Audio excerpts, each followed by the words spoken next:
The Vineland Research and Innovation Center threw open the doors for the return of the What's Growing On open house. It's a chance for the public to come in and see what's happening behind the scenes, the first since 2019. We love the involvement of the community. They're so interested in what we do. And it's our attempt to showcase what we do. We do a lot of work, so a little bit here and then a little bit there, but we like to showcase the community because we care about them and they care about us.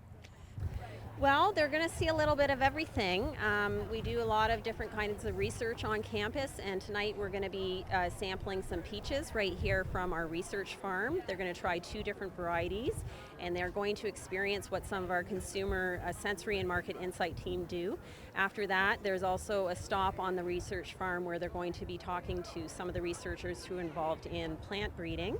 And after that, they're going to be meeting with our intellectual property and commercialization manager, as well as the tender fruit growers. The peach of today may not be the peach of tomorrow. The center is always exploring new varieties, including ones that can help extend the growing season. The challenges 100 years ago may be slightly different, but they're still there.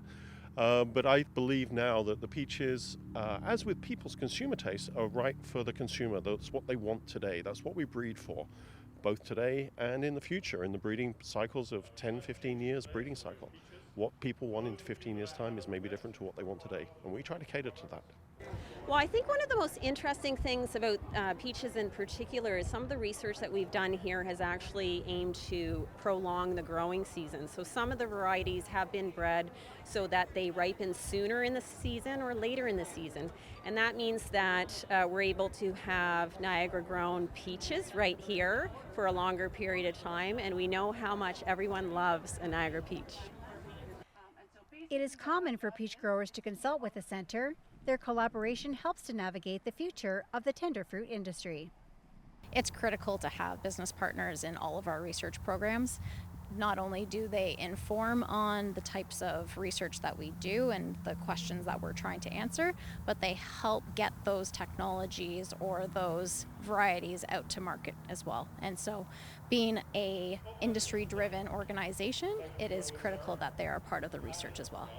Through the 3 stations that people are rotating through tonight, what kind of questions have you been hearing? We've been hearing a lot of great interest from, commercial growers, but also the general public of how they can get their hands on some of these varieties. And also just how long it takes for a peach to come to market, I think is really eye-opening for the public, because some of these varieties, the University of Guelph or AFC will have been bred them, in the 70s, 80s, 90s, and they're only getting to market to now.